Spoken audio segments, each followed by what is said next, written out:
Hello everyone, myself Dr. Sandhya. I am Assistant Professor of Physics from Department of Higher Education, Haryana. And students, आज जो हम topic discuss करेंगे वो है Maxwell first equation.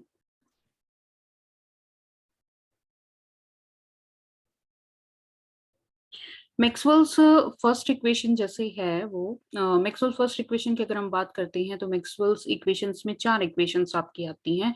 दो electric field के corresponding आती हैं, दो आपकी क्या है मैग्नेटिक फील्ड की कोरस्पॉन्डिंग है। इससे पहले जैसे आपने इलेक्ट्रोस्टैटिक पढ़ा है एंड मैग्नेटोस्टैटिक पढ़ा है, अब उनका कॉम्बाइंड फॉर्म में एक तरह से जैसे इलेक्ट्रोस्टैटिक में आप कंप्लीटली इलेक्ट्रिक फील्ड के बारे में पढ़ती हैं, कर्ल उसके कोरस्पॉन्डिंग क्या होगा, उसके कोरस्पॉन्डिंग जो डाइवर्जेंस है उनका बिहेवियर है वो कैसा रहेगा, सेम उसी तरह से दोनों चीजें आप पढ़ते हो किसके अंदर मैग्नेटोस्टैटिक में। अब एक तरह से मैक्सवेल इक्वेशन है, उसमें आप देखोगे कि डाइवर्जेंस ऑफ इलेक्ट्रिक फील्ड क्या होता है, डाइवर्जेंस ऑफ मैग्नेटिक फील्ड क्या होता है। अगर हम कर्ल के बारे में बात कर रहे हैं तो कर्ल ऑफ इलेक्ट्रिक फील्ड के लिए क्या वैल्यूज होंगी, कर्ल ऑफ मैग्नेटिक फील्ड है उनके लिए वैल्यूज क्या होंगी। ठीक है, तो आज हम जो बात करेंगे वो सिर्फ बात करेंगे किसके लिए, मैक्सवेल्स फर्स्ट इक्वेशन के लिए।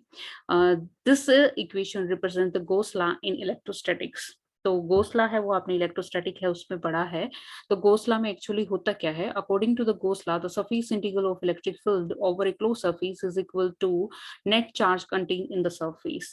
आपने गोस लॉ पढ़ा हुआ है इलेक्ट्रोस्टैटिक में, तो एक्चुअल में अगर हम मैथमेटिकली अगर हम बात करते हैं तो वो क्या होता है आपका कि अगर हमें वैसे तो क्या होता है कि मतलब इलेक्ट्रिक फील्ड के बारे में हम यहाँ पे बात करते हैं इलेक्ट्रोस्टैटिक में, तो हम क्या कहेंगे कोई भी वेक्टर फील्ड आप लेके चल रहे हैं उसके कोरस्पॉन्डिंग अगर आप सरफेस इंटीग्रल की बात कर रही हैं तो वो सरफेस इंटीग्रल है। जैसे हम इलेक्ट्रिक फील्ड की बात कर रहे हैं तो इलेक्ट्रिक फील्ड का जो सरफेस इंटीग्रल होगा वो हम फाइंड आउट कर सकते हैं किसकी हेल्प से, अगर हम उस रीजन के अंदर हमें टोटल चार्ज की इंफॉर्मेशन है। ठीक है, और वही सेम चीज है, अगर आपको इलेक्ट्रिक फील्ड पता है आपको उसके कोरस्पॉन्डिंग मतलब अगर सरफेस इंटीग्रल हम फाइंड आउट कर सकते हैं तो हम उसकी हेल्प से चार्ज है वो हम फाइंड आउट कर सकते हैं, या फिर अगर हमें चार्ज की इंफॉर्मेशन है तो हम इलेक्ट्रिक फील्ड की कोरस्पॉन्डिंग इंफॉर्मेशन है वो फाइंड आउट कर सकते हैं।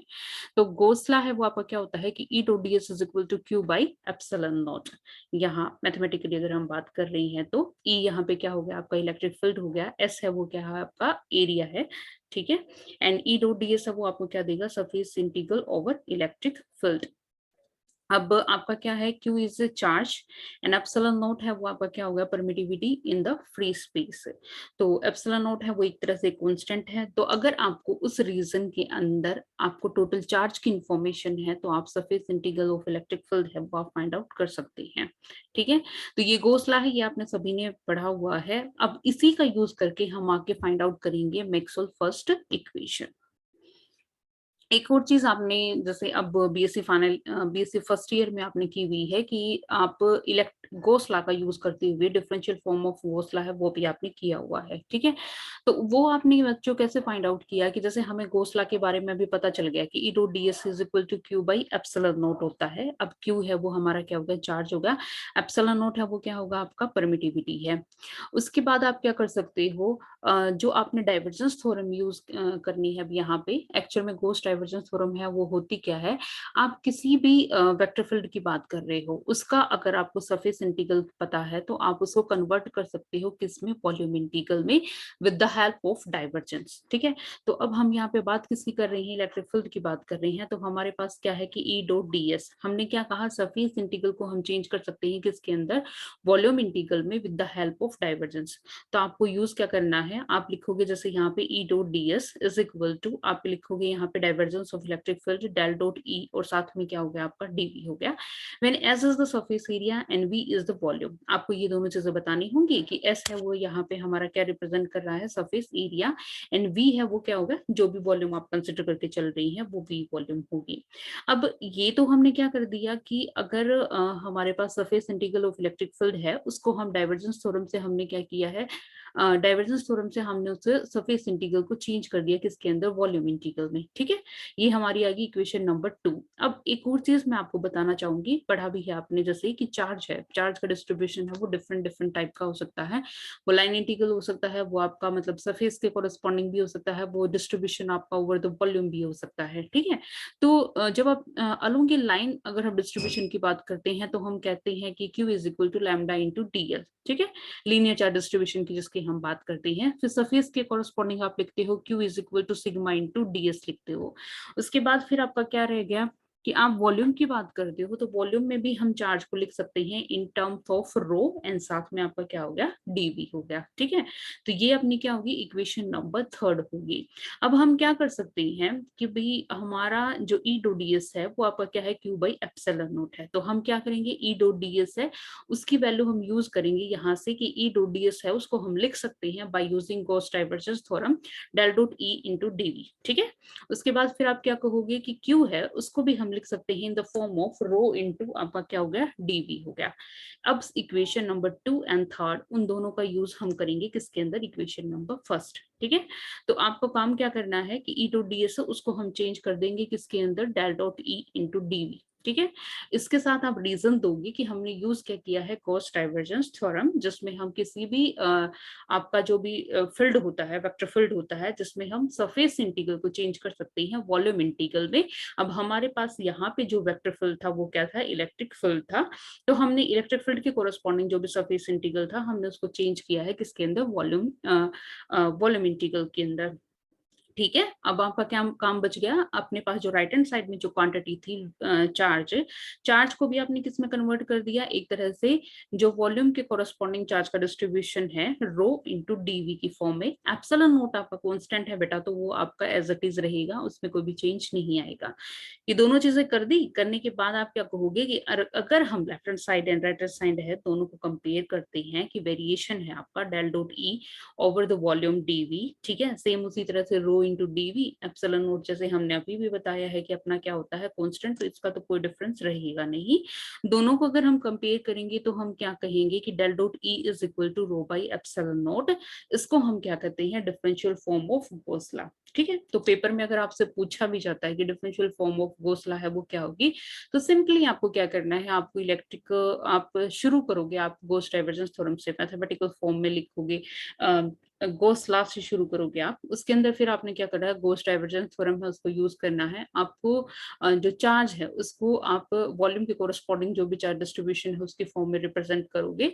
दोनों जब left hand side and right hand side दोनों जब आपने वॉल्यूम इंटीग्रल की फॉर्म में कन्वर्ट कर दिया, उसके बाद जस्ट आपको क्या करना है, दोनों को कंपेयर करना है। कंपेयर करने के बाद जो हमें फाइनल जो रिजल्ट मिलेगा वो क्या होगा, डेल डॉट ई और साथ में क्या हो गया, del dot E is equal to rho by epsilon naught हो गया।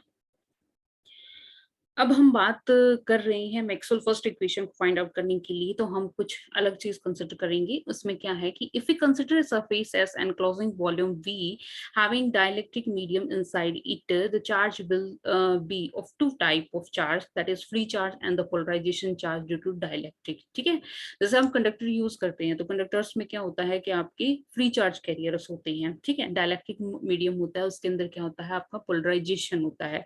जिसने क्या कहा कि कोई भी मीडियम अगर हम कंसिडर करके चल रही है जिसके कोरस्पॉन्डिंग एस है वो सरफेस एरिया है, वी है वो क्या होगी, वॉल्यूम हो गया, और हम कोई डायलेक्ट्रिक मीडियम यूज कर रहे हैं, तो इसने क्या कहा, जो चार्ज डिस्ट्रीब्यूशन होगा वो हमारा दो टाइप से होगा, एक फ्री चार्ज होगा और एक आपका क्या होगा, पोलराइजेशन होगा। किसकी वजह से है ये पोलराइजेशन, तो आप रीजन दोगे किसकी वजह से है, वो डायलेक्ट्रिक मीडियम की वजह से है।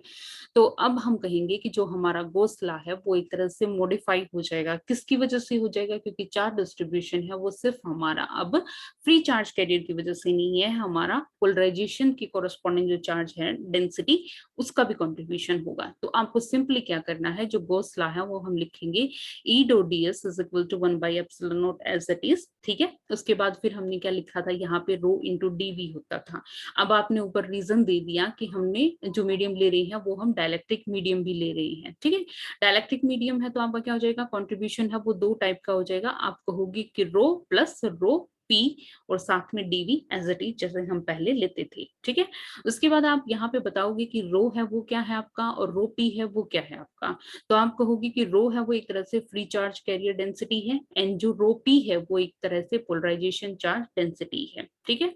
उसके बाद हम क्या कहेंगे, let P is the polarisation vector which measure the electric dipole moment induced per unit volume और the polarised charge per unit area. तो हम क्या कहेंगे कि P अगर पोलराइजेशन के कोरस्पॉन्डिंग कोई वेक्टर है वो क्या होगा आपका P है, P से रिप्रेजेंट कर रही हो, ठीक है। आपको कंफ्यूज नहीं होना, जनरली जैसे हम प्रेशर है, प्रेशर के लिए यूज करते हैं कैपिटल P, लेकिन आप यहाँ पे मेंशन करोगे P, वो आपका क्या है, पोलराइजेशन वेक्टर है, जो कि हमें क्या बताता है, electric dipole moment induced per unit volume और the polarised charge per unit area, ठीक है। Then the term divergence of P determine the polarised charge per unit volume. जो डाइवर्जेंस ऑफ P है वो हमें polarised charge per unit volume की information देगा and the polarised charge has a reverse in the direction, so we will use the negative sign in this as, ठीक है। जैसे आपने डायलेक्ट्रिक मीडियम्स पढ़े होंगे तो हम क्या कहते हैं कि वो इफेक्ट को एक तरह से पास करते हैं, ठीक है। अपोजिट टाइप की जो पोलैरिटी का चार्ज है वो एक तरह से जनरेट होना शुरू कर देता है, तो उसके कोरस्पॉन्डिंग जो इलेक्ट्रिक फील्ड होता है वो रिवर्स डायरेक्शन में हमारा होता है, ठीक है।